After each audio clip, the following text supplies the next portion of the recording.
Today's episode is packed with expertise on event strategy, engagement, and the evolving landscape of the event industry.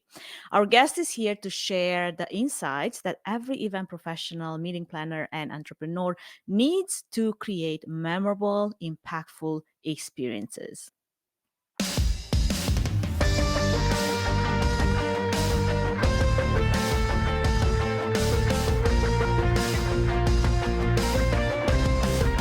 Welcome to the Events Demystified podcast, where we demystify the world of in-person, virtual, and hybrid events, AV production, and AI technology by sharing practical tips, tricks, and strategies to help your event succeed.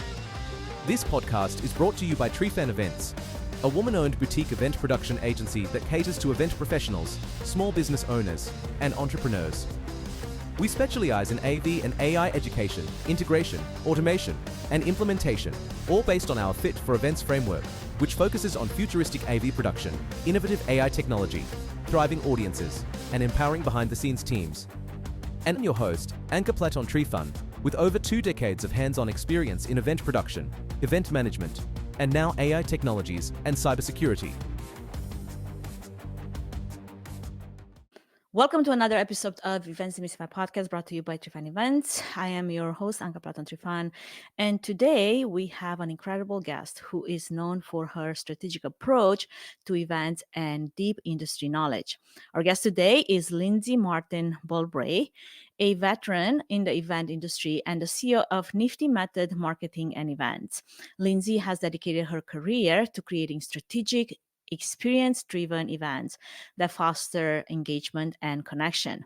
As a certified meeting professional, she has worked across numerous sectors and has become a thought leader in event strategy, digital marketing, and community building. Today, Lindsay is going to walk us through best practices for enhancing audience engagement, future-proofing events, and harnessing the power of data-driven event planning. And without further ado, let's welcome our guest in.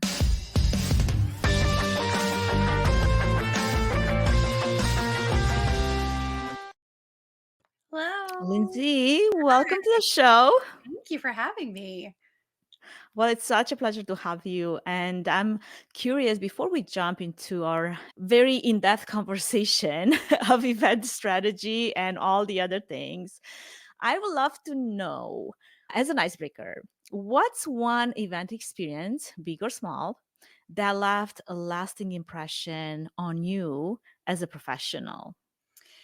I mean, it sounds cheesy because I guess since I work in marketing, I shouldn't necessarily choose a marketing event, but Inbound, the put on and produced by HubSpot, the CRM, I've watched it since its infancy grow from, I mean, it was never a very small event, but as their user base has grown to the behemoth that they are in the marketplace today, when I first joined the partnership program and started attending, it was in like some little bitty like room across the street around the corner near the coffee shop. And now it's this massive 3 to 5 day event that has all these ancillary events. And as an events professional and a marketing person, it's just been a gift to watch it evolve over the last 8 to 10 years and to get to be even a small part of it as a participant and a partner. That's fantastic. I think in the last few years it has come on my radar as well, but I've never really considered myself an event marketing professional. So I try to stay away from all of those like marketing focused events. It's such Even though like if you're an event, you're a marketer, right? Like if you're you an event, are. Yeah. so, From a but it's revenue still, operations perspective, yeah, but field marketing's right there. yeah, but from like a title, from, like kind of like a label point of view, I'm like, I do event production, I do event technology, I do event strategy. I don't do event marketing, but every bit of content that I create is for marketing Yeah, purposes. no, I'm always like, I talk to these events people and I'm like, why aren't more, like Dahlia and I talk about this all the time about why there aren't more people there. And this is the first year in probably 8 years when I got to Boston for this year's event that there was like a notable increase in my events humans that ran around with us. I mean, even Adam Perry came over. And so like from an event technology perspective in particular, I think that integration and the way the APIs have been changing and shifting and just like the acknowledgement that marketing and events have a seat at the revenue generating, revenue producing table has really been a step forward. And we have the pandemic oddly to thank for that, but the work is not done yet. Yeah. And it goes to speak to how sometimes confusing is even for event professionals to call themselves one thing or another. I mean, we have event professionals, meeting professionals, marketing professionals. Like, stop it. Like, come up with one title so we all recognize what this is. But nobody can agree on one like label to define what event professionals do. Like, you're not an event planner, you're not a party planner. What do you do? Like, you're not an event marketer, but you're an event marketer. Like, it's so confusing. Yeah, my dad still uses Hallmark movies to describe my profession to outside professionals. You see that woman who's lighting the gazebo during the Christmas movie? She does that. I'm like, Dad, no, I don't. But I mean, it's such a great, On the rare occasion that I do that, I was like, I I can keep mean, it a one secret. time, Dad, one time as a favor to the governor. No, I'm kidding. But it's a real problem. And because events in field marketing as a whole is such a large ecosystem, you can play and wear so many different hats. And many of us wear multiple hats. Some of us do just one thing. And I think that's what's been such a challenge in both defining where we live inside the B2B or B2C ecosystem and helping really get the traction we need to move the industry forward to be taken as seriously. I mean, Mhm. we drive an enormous amount of money, brand awareness. There are so many places where events naturally is that engine that the commerce runs upon. But we're still struggling with, well, how do we talk about ourselves in the pitch deck? And it's something that I think we've gotten better at. But again, the work needs to continue. Absolutely. And I think, like you mentioned earlier, COVID has definitely muddied up the waters as to how many hats event professionals end up wearing. Yeah. And based on those hats, you're like, what do I call myself? Because it depends on the day.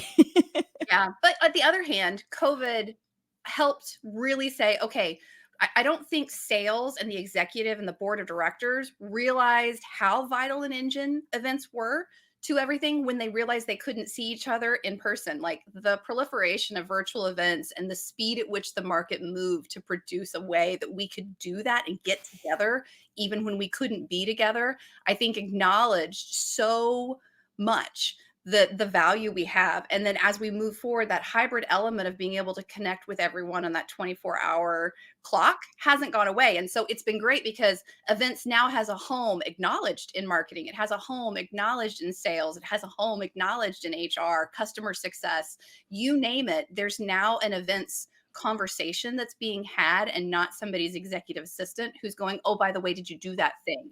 Right. And prior to 2020, a lot of that outside of some of the larger enterprise clients that we worked with, that definitely wasn't the case. It was an afterthought, not a proactive approach to demand generation or sales or CS. Exactly.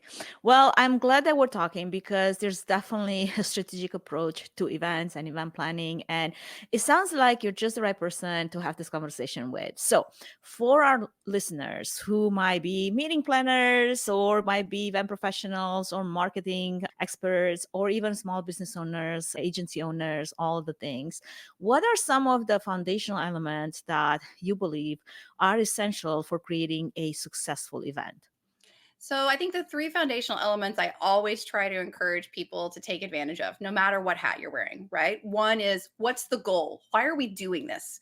You, as the organization putting this event on, need to know why you're doing it. And like with data and with gut feelings. And I know that seems a little weird because everything's supposed to be data driven nowadays, right? But, sometimes you do it because you think it's going to be a great idea and you don't have the data to start it yet. So, what's your goal? And then the second most important goal is, what's your attendee or your participant's goal for coming and participating? And a participant could be someone who's helping you underwrite your event, someone who's sponsoring, trade show, exhibiting, doing something there from a supplier perspective, or the very person who's going to actually be your target, like ideal customer profile, like the person you're putting it on for. So if you've got those two kind of North Stars in mind, the third one, which is have a plan, not a concept of a plan, my friends, write that down, not on a cocktail napkin, right? Like, People laugh at us because our Oh, I've agency seen has, those plans on cocktail napkins. you know what? And like, we can do it, friends. We can, but we don't have to. I've got a 27-page creative brief planning template that we're going to share that, like, you don't Yes, have to use it all, but like, write it down and talk to everybody who should be at the table with you. I think this is a place where sometimes the imposter syndrome of events professionals gets in the way, right? We know what our North Stars are. We know why we're doing the event, who we're doing the event for, and what their goals are. And then we're like, but we're not going to talk to Beth in marketing. Beth in marketing left me out last time. She doesn't need to know. Well, Beth in marketing might pay for this. Why don't you bring Beth along? Like, we need to make sure that there's enough pie for all of us and acknowledge it, that teams is an event sport. And for the event to succeed, you have to have the team ready to take action, no matter what the action is. I love it. Well, I'm glad that you brought up data because as the CEO of Nifty Method, you've seen the role of data grow in event planning over the years. So how do you recommend event professionals incorporate said data and analytics into their event strategies to enhance decision making and improve engagement? And nowadays, let me tell you, with AI and so many platforms that have some form of AI features embedded, it's easier than before. However, it doesn't sound like it's necessarily a leverage as it should be. So this is one of those places where like my multiple hats get in the way. Like, as a sales and like a marketing, sales, and executive, I'm like, data. Yes, I can prove it, right? I no longer have to guess. And if I can convince every event technology provider to close the loop and be part of the ecosystem with the marketing and the sales technology, right? What a And the concept, I Lindsay. What know. a concept. That's my soapbox, my friends. But like, if we could close it, like that right there goes, why are we doing it? Cool. Why are we going to make money off of this? Because I love it. Let's make money together. Let's make progress for the customers. Let's do something that makes the experience better, whether it's for us financially or for the people coming. As an events professional, I think we are stunted, and I am totally betraying the industry at this point because we have all this data, but we are asking a lot of the wrong questions, right? And part of the problem is because we have been indoctrinated to ask these questions of, did you like the food? And while yes, that is important, that is not probably the reason you had the event. Like, the experiential elements of it drag us down in the tactics of the event, so that we lose some of the benefits of what the event did for us as an organization. And as the event professional leading the charge for your experience, for your participants, no matter what role they are, it's your job to keep that at the forefront. And so we can't be stunted in just looking all the way down in the bug dirt, right? We have to be skilled enough to know, we need to know enough of the tactics, enough of that 10,000 square foot, and then also at the high level. So we're bouncing back and forth to not only make the event better next year for the participants, but also to convince every stakeholder sitting at the table that it was successful, that it brought value, that it drove whatever it was we hoped to do forward. And I think we have an opportunity with the proliferation of data at our fingertips to take advantage of it and to ask smarter questions and not the same old questions. IMEX did a great job with that this year, where they were asking, experience driven, but also, well, why are we going to fix it that way? Like, what would it actually do if we change this? And that was nice because it was a real twist on, what would you do different? Right? They were asking for action driven options rather than, tell me how you felt. I don't care how you feel. I want to know how you're going to fix it because I'm a fixer. And so I think data has a great starting point for us, and AI can really help us leverage that because we can articulate some of these bullet points we're grasping and find the patterns inside the data that the many different viewpoints we're getting are doing, and like really silo them out so that we can then give it to marketing and to sales and to the executive team and the events team and whoever supplier is working with us, and say, here are our findings. Take it, Totally. think about it. Let's go back and talk about it again. Sorry, Absolutely. soapbox. God, such a soapbox. I love it. Well, data, it's definitely a gold mine, but let's talk about like how we collect this data, because that can be the pain point, right? We're talking about pre-event, we're talking about post-event. How many questions should we have on the registration forms? And this is where, the conversation gets really dicey, because as an event professional, you want to collect a lot of data, like you want all those data points. However, as the attendee that's experiencing this collection of data, you're like, how many pages do I have to actually go through before I get to go to this event? Because after the third page, let me tell you, I've kind of had it, right? So, and some of those like required answers, I'm like, I don't feel like answering right now. I can't even think about it. Like, give me a break, right? So, what's your strategy around collecting data? What is your advice on how can you do that in a way that you kind of make both parties happy, right? It's like you have to somehow find a balance. So, because I'm a professional event attender, I would gladly answer all 70 questions you put forth if you give me context. So, let me If start you give from you a that good point. reason. If you tell me why you're doing this and I agree with your logic, fine, take my data, go with God, right?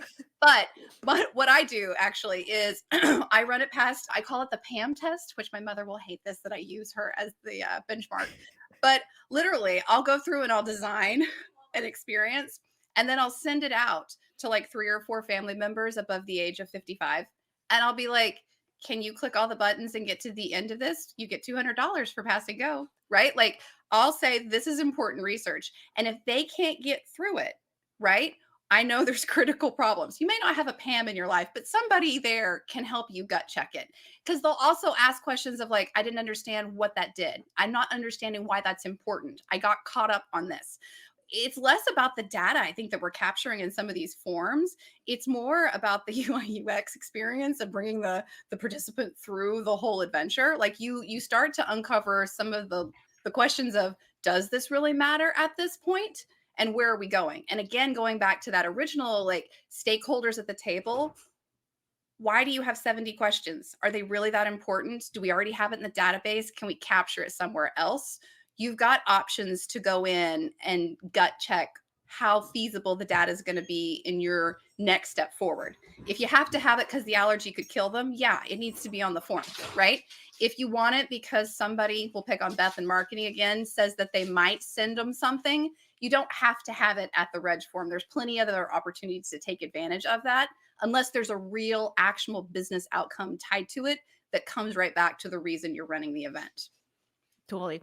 So basically, is there maybe a formula that should be followed? Yes. Like, I like easy formulas. Like, this is what works, this is what doesn't, this is the guideline. So I think the first one is the basics, right? You know, you have to have a way to contact them. Are you mailing them a badge? Are you doing something where you have to have a physical address? So name, address, postal code, like the basics of life. The next one Side is, note to that, I love that IMAX for the last few years, they're basically putting that on the attendee to print yeah, their own badges. but with a follow And up so that when you forget it, you can still print it and be sustainable. yes, I adore it. exactly. Yeah. But still, like most people, they would do their due diligence, and I know I am, to go and print their badges to, I don't know, the nearest print shop, even though I don't have a color printer at home. But I'll do that, Yeah. saving myself some in line somewhere, right? Yeah. No, so like you have to have it, but it's also really good. Like a lot of times they did this during the pandemic way more, where they would give that information to the sponsors and exhibitors who couldn't meet them in person. But like I'd get gift bags of all sorts and sizes, especially if I managed to register beforehand. Like an early bird deadline and your discount of $200 does not phase me. I'll pay your late bird price, whatever, right? But like the gift bag, you tell me there's a gift in it, and man, I'm incentivized for your socks. So I mean, I feel like a lot of people are like, ooh, stuff in the mail. But like, you know, there's options. It's not just you have to have it for a badge. You've got it for these other things. So the first page needs to be the stuff you have to have. The second page needs to be the things related to the event you have to have, right? This is your allergies. This is your accessibility, disability options. These are some of the like neurodivergent support systems we can help you to get more out of the shows. Like this is focused on the participant's experience. How are we going to make it better so that you are most present? You are enjoying it, you are getting out of it. It doesn't need to be a lot, but it should really be focused on the things you can do. Like when I was a nursing mother, this was great. Are you a nursing mother or something like that? Because we have the opportunity where you can go and pump during the show. I Right. had 2 events that did that. And I was like, oh my God, look at your registration form. I'm so excited. You know, those are the types of things. And then the final page should be like, can I take your money? Is it simple? How simple is it? Can you donate and offset your carbon footprint to do these things? Like 1, 2, 3. Now you can make them a lot longer, but I did one recently where it asked me 72 questions most of which were required. And it was a whole bunch of basically pre-qualifier data I that can't believe you survived that. I've done it every year I've gone to this event. And like, I love the organizer. And every time I'm like, See, you're a fine. little biased because you love the organizer, but if you didn't, like if they're like just some other organizer, Yeah, I would mean, you have but like survived I that? always write a note. Like I'm that person where I'm like, did we need that? Was that important? Sometimes like I'll call you out on LinkedIn, but I won't necessarily like put your event up there, but I'll be like, let's talk about this experience, shall we? Because it was terrible.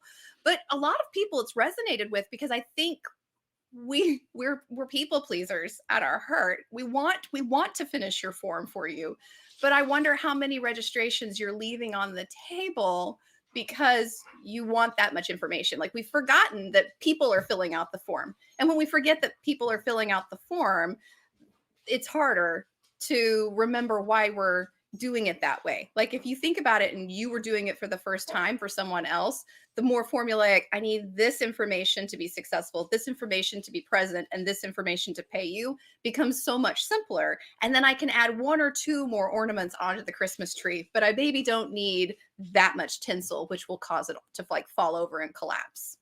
Love it. Well, let's say we got that right. And now let's talk about audience engagement because that's another hot topic in our industry and for our events. So, moving into audience engagement, what are some strategies that you found particularly effective for keeping attendees engaged, whether it's an in person event, a virtual event, a hybrid, if we still call it hybrid, whatever type of event that might be? Whatever that's called. So, I mean, I think a lot of ways it's prepping your speakers. This is like the number one sin, especially when you've got panels on stage. Like, if you've got a panel, you have to do pre work. I was at an event about 2 or 3 weeks ago where someone who's actually extremely well versed inside the industry was on stage with another kind of newbie who was reading from the slides. She read through every single slide, every Oh my, single line no, for 20 cringeworthy. 22 minutes. I'm in Slack on Club Ichi going, oh my God, the paint is drying. Someone save me. And then at the end of it, they still had like 24 minutes to fill. And so the other guy goes, hey, I see a partner out in the crowd. Let's bring them up. And so they brought this poor woman up out of the crowd to do a on the spot. At this point, he's trying to save. I know. So I was like, all right, this is an example in audience engagement of what not to do. Like if you've done a little bit of prep, you've got some education. What happens if someone does that? Like this is not an unheard of thing. Speakers do Yeah. this crap all the time. So how can you make it better? You can come in and you can be like, hey, let's step in and help you get more out of this. So have a plan if it goes off the rails. Have a plan if the AV fails. Have a plan. Like you see a thing there, like that audience engagement is about having a plan and then doing something completely unexpected. I think this is one of the reasons why we like things like Club Ichi, or we like the viral cat videos, or we like it when someone gets hit in the face with the like plank on those like jump stunts. We like it when we're surprised. And inside most conference breakouts and main stage keynotes, we are rarely surprised because we know what's going to happen. And so if we can have a plan and then do something really not expected, then we have a greater chance of keeping them there and having them have a real dialogue. The other thing you can do is just make it personal. I love a good ballroom keynote as much as anyone else, but I get more out of these smaller one-on-one conversations or campfire conversations that I'm seeing more and more events activate at from an audience engagement, because the audience actually gets to engage Yeah. rather than having somebody talk at them. And I think that's a real turn in some of our speaker participant strategies that hasn't been as embraced as much, but is really coming back because people miss people so much in person. Totally. I was, at IMAX and there's so many sessions, so many good sessions. But like I was just thinking, there's the IMAX speaker management team and they're doing a really good job. As a speaker, I actually experienced that several years in a row to connect with the speakers, to, make sure that the speaker is ready. But I don't think they dial in necessarily on every single presentation. Like, yes, you do have to submit your slides in advance or whatever, but I don't think there's any like QC on anybody like going through those slides to figure out what the content is. Because I was in this one session, I just popped in and I'm interested in AI. Obviously, I want to go and hear what are other people, experts in the field, talking when it comes to AI and events. events. So I walk into this, and I'm not going to say any names, but there's like a big name that's involved. And I walk in, and this presenter, she's presenting on ChatGPT 3.5, so I'm thinking, well, I just walked into this. I'm pretty sure she started with ChatGPT 2.0, and now we're at ChatGPT 3.5, and I'm sure we're going to get to the latest ChatGPT canvas, and it's just a progression. No, she's done with the slides, and she moves on. And I'm like, wait. Like, I'm literally back of the room raising my hand, and I'm like, is this the latest news on ChatGPT? And she stops, everybody turns, looks at me. I'm like, great. And she's like, yes. I'm like, wait a second, October 2024, ChatGPT 3.5. I'm like, it doesn't make any sense in my mind. I'm like, ChatGPT 3.5 came out in September of 2021. We are on ChatGPT 4.0 and Canvas. Like, what happened to those slides? You're making me feel better about the fact that I also unintentionally jack conferences breakout rooms. I'm sorry, but I'm like, what happened to those updates? And I kid you not, from the stage, she's like, I've never heard of those. And at Oh this point, I'm turning around and leaving. And so I'm like, I don't want to be in this room. And of course, I go back to said technology partner to ask about what exactly happened. And their excuse was at this point, well, I'm so sorry. Somebody was actually in charge of updating those slides and they Oh. didn't. What a lame Mhm. excuse, right? So Yeah. that's what I'm saying brings It was back, bad in marketing. She the didn't do it. right. But I'm like, as a speaker, you just show up and you don't even know what slides you have. And you like, literally, like, to me, it was like so shocking because you're there to present yourself as an expert and you're so behind. You're literally teaching stuff that's been a year and a half old, right? And it goes back to like speaker preparation, speaker quality control, all of that. It's almost like impossible, virtually impossible, as a speaker organizer to go breakout by breakout, slide deck by slide deck, to make sure that your audience receives, good information, good education. So like, how do we solve that? Like, But I you think know what this I is mean? no, this is a great point because, like, what I've noticed, especially in the last 5 or 6 years, more and more of the larger conferences or even, like, some of the association ones, which are even mid-sized, they're making speakers send in a recording of their talk. Like, they're But actually does not somebody actually listen to that? it's some well, no, but and you're like when I worked on the association side, we had to watch a lot of it. And that's again, like, especially if you're gonna pay for a speaker, right? And that's a whole other conversation of paid Right. speakers versus thought leadership. But like there's a whole group inside of most speakers bureaus and speaker agents who their whole job is just to watch speaker reels, and they Yeah. watch some really terrible tapes on our behalf as event professionals. But for me, that's the mark between a good event prof and an excellent event prof is somebody who goes, it matters to me what I'm Yeah. putting on my stage. It's not just I want this panel to look diverse. I want there to be diverse thoughts of conversation. I want the content to land. And that's a place, especially if you've got volunteers. Every conference out there has friends of the family who would volunteer as tribute to help you make content better because we have people who hate watching terrible content. We come back because we love it, but we stay because we know you're trying to do better. And this is a great opportunity for those events that are trying to level up their content. That is the reason that they try to say, this is the reason why you're coming, right? Is the content on these stages. Have somebody do that. Like, Yeah. go ahead. And if it means you only put on 4 talks, those better be the first, like the best 4 damn talks ever. But you're like truly qualified to have them. And it's not feasible, but it is possible if you place the time and the emphasis on it. I would rather have that than making sure the chicken is good. Your venue and your banquet staff should take care of that for you. Yeah, definitely include chicken. I need my protein. However, Yeah. to your point, 100% accurate. And I actually want to give a shout out to one of my friends. She is the planner for Women in Leadership, Danielle Trujillo. And she's one of those organizers that would take time out of her personal time to meet with a speaker if she needs to 4 or 5 times to make sure that that speaker has her content dialed in. And this is not just one keynote or two keynotes. This is several breakout sessions and skill building sessions. And she would go and spend time with that speaker, inform the speaker on who the audience is, what their knowledge level is, what their expectation level is, what is exactly your person that you're speaking to, that persona that you should create content for. Yeah. And because I'm a close friend with her, like, I get to hear some of the stories behind the scenes where she's like, this one speaker was receptive and was able to change, just alter a little bit, the messaging to fit this audience. And the outcome was 100% like success, versus this other speaker, like, I did the same prep work and they were just not receptive. They just didn't want to like budge, they want to change their content, just were very rigid. And then the content didn't land. Yeah. And I heard it afterwards, like in all the surveys, I heard it from participants. Yeah. So you could put in all the effort, and sometimes, it's still at the mercy of, like, will the speaker listen and will they be flexible enough to actually, take in some of that feedback and Right. then I mean, adjust. having those meetings like ISOMs, the HR software, when they do their annual conference, their leadership, or not leadership, their marketing team and events team meets with every single, and they do a ton of breakouts. And if it's not where it needs to be content wise during the pre-planning when they're coming in, even after you've gone through the abstract submission, they take you off the agenda.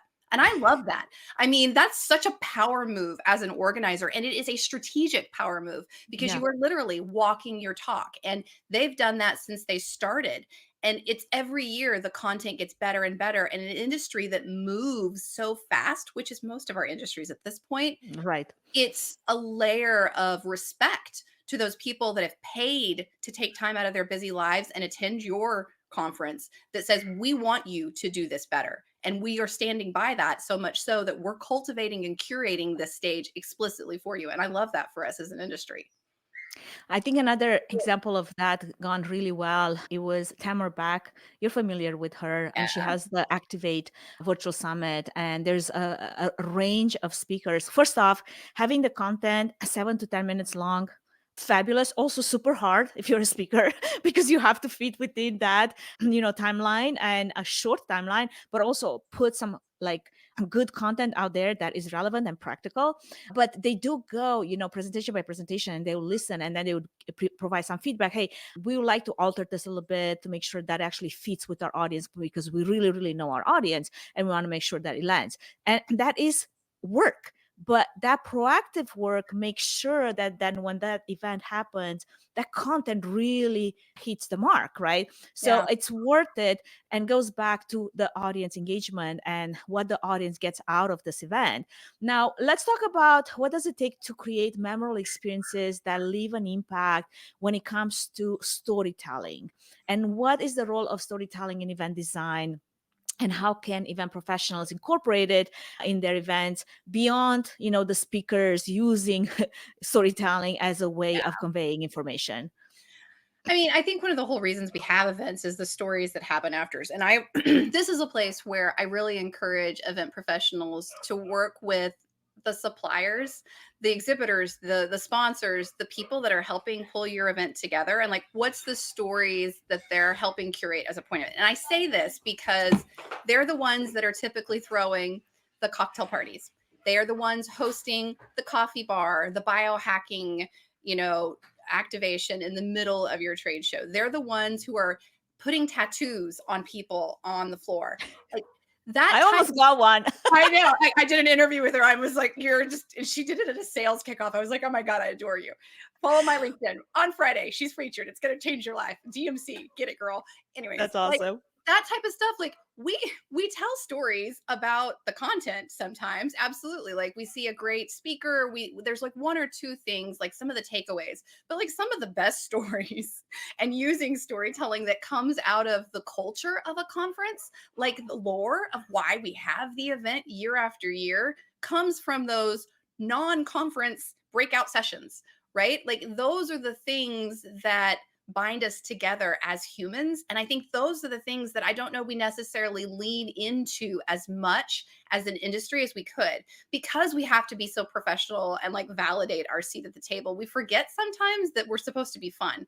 And we'll call out Club Ichi on this one because I think they do such an interesting job of pulling storytelling and like fun together. Their whole mantra is like, did we make this fun?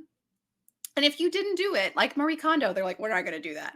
And I love that. Like Yes, the stories that I have from the events that I've participated in with them, they're legendary. Like there's no other way to say it. And I think that if we were a little bit bolder in our approach and a little bit less risk averse, the storytelling that we can curate, we can still have this incredibly professional, outcome driven, goal oriented business case that this is why we do this event. However, this is the cool thing you get to do with it. And I think that's the element of our storytelling we're lacking. Money's happening right now in Las Vegas, right? And one of the best things about it is when their event organizer, she's telling all the behind the scenes stuff of why they're doing this. It's a finance professionals conference, for crying out loud. It is not like scintillating content unless you're in treasury. It is just not. But they make it so interesting. The story of their event is that we're bringing you together because we're like-minded humans and we need to succeed, and we know that there's big challenges, big issues, big things facing us as an industry.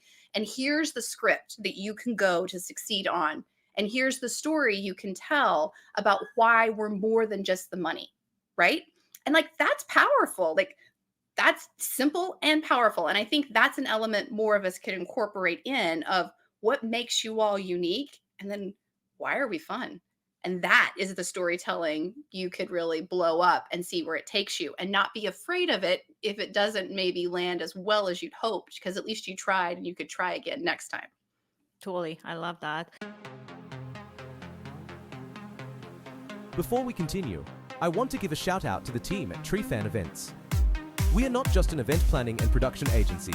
We are focused on integrating innovative AV solutions, AI strategies, and wellness-focused practices through our Fit for Events framework. Whether you're planning live, virtual, or hybrid events, the team at TreeFan Events is here to provide personalized planning, strategic design, and seamless technology management to ensure everything runs flawlessly.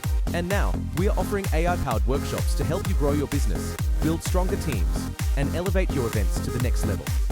If you want to learn more about how the team at TreeFan Events can help make your event unforgettable, visit treefanevents.com.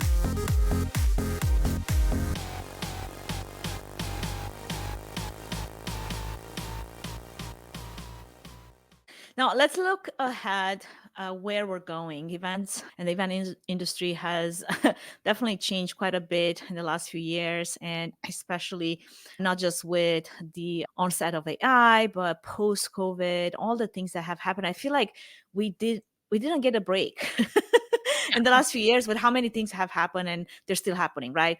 So from your perspective, what trends or changes do you see on the horizon beyond the obvious ones? And how can event professionals and businesses and small event agencies or large event agencies for that matter future proof their events to stay relevant? So I think from a future proofing perspective, it's being mindful of the investments we're making, right? And what I mean by that is if we are going to try something fun, if we are going to turn up some kind of audience engagement, choose one thing and do it really, really well, right? Focus on that and move forward with it. And I think sometimes because of the way the survey feedback filters in, or because some executives got a wild hair, we do like 12 things and 2 of them work-ish and the other 10 are terrible, right? One thing, whether you're a small agency or your Sparks, one thing really well, and then expand on that.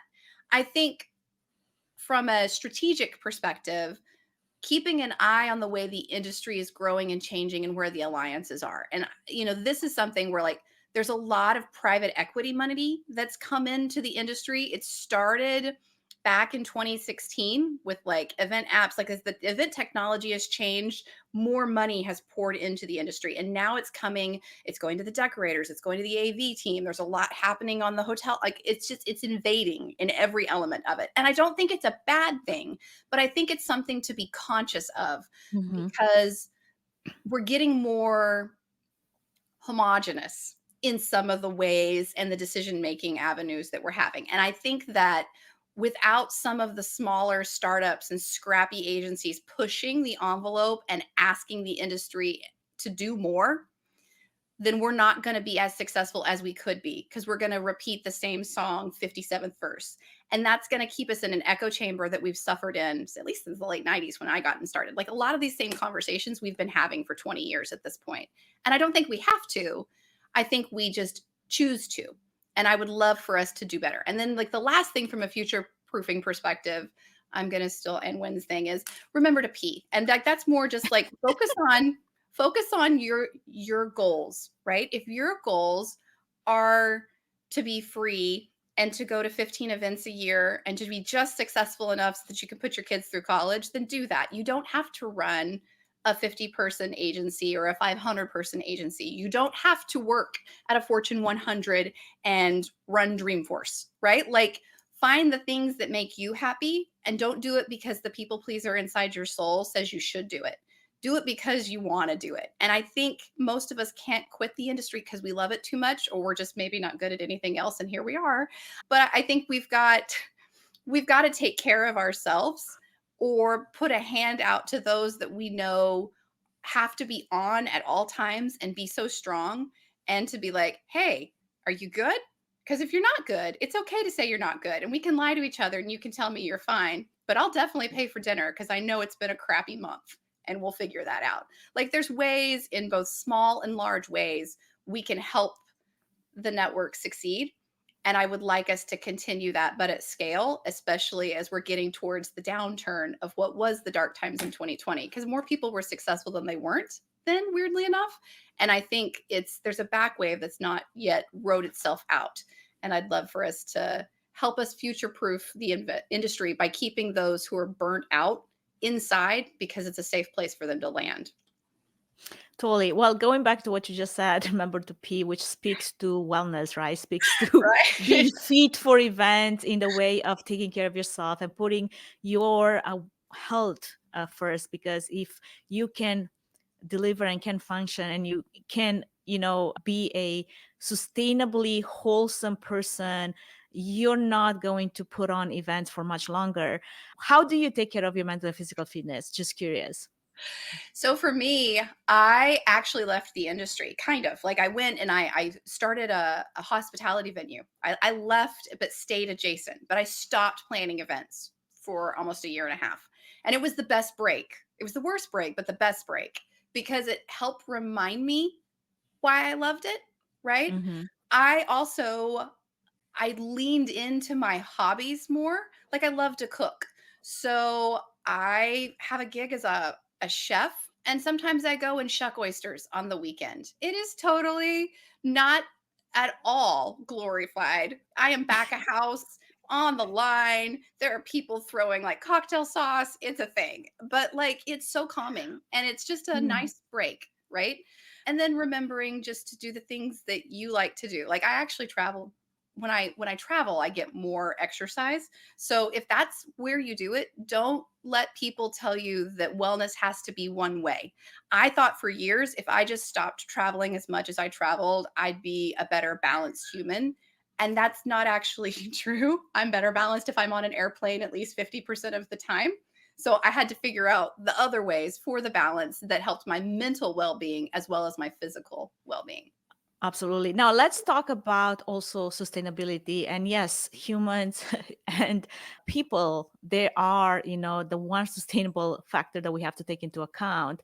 But sustainability for events is something that also is discussed a whole lot. It's been discussed for years. And I feel like we're constantly looking at integrating sustainable practices into our events. There isn't necessarily a whole lot of buy-in from all stakeholders. Where do you see the future of sustainability in our industry, and what can be done about it?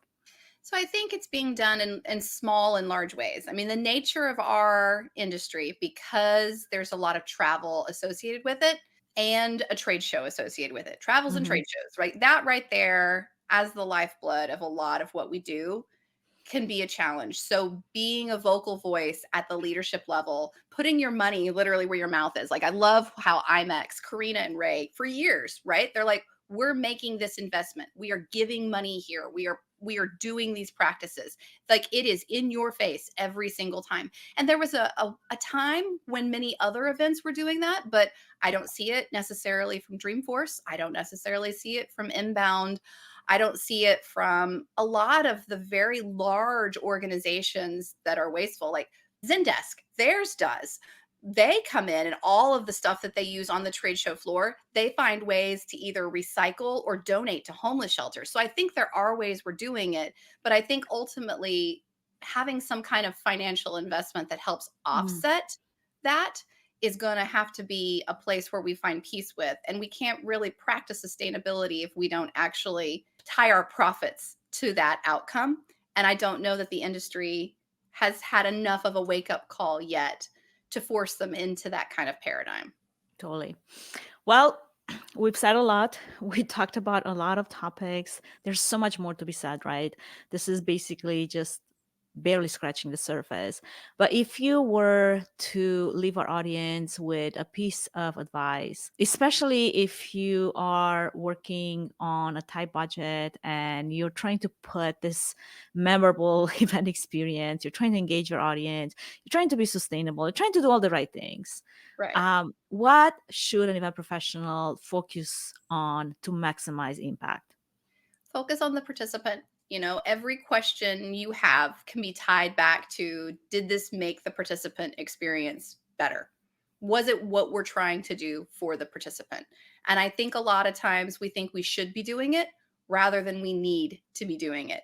And we spend a lot of money and time and energy around either imposter syndrome or chasing what somebody else is doing on TikTok or Instagram or LinkedIn.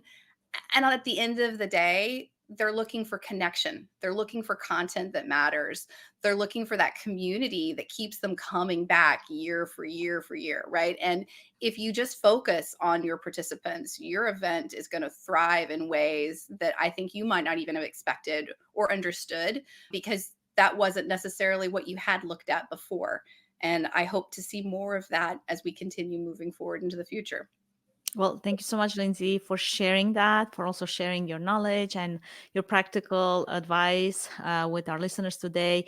For anyone that would like to learn more about you, about Nifty Method, where can they connect with you? Sure. So you can find me on LinkedIn. I promise I'm the only Lindsay Martin-Bilbrey out there. I'm on Instagram and Threads. I gave up Twitter. I was so sad for Lindsay the CMP. And I'm on TikTok. But guys, it's real limited. It's so bad. I'm so old.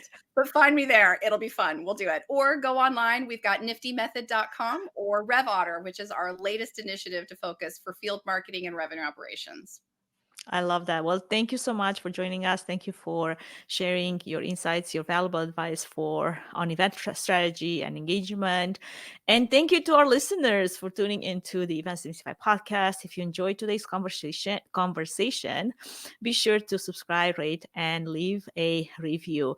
It really helps us continue bringing such interesting conversations to the table.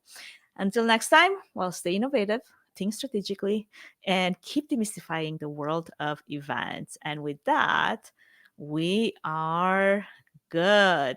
Thank you, Lindsay. Yay! Thank you for listening to the Events Demystified podcast. If you enjoyed this episode, please share it with other professionals like yourself.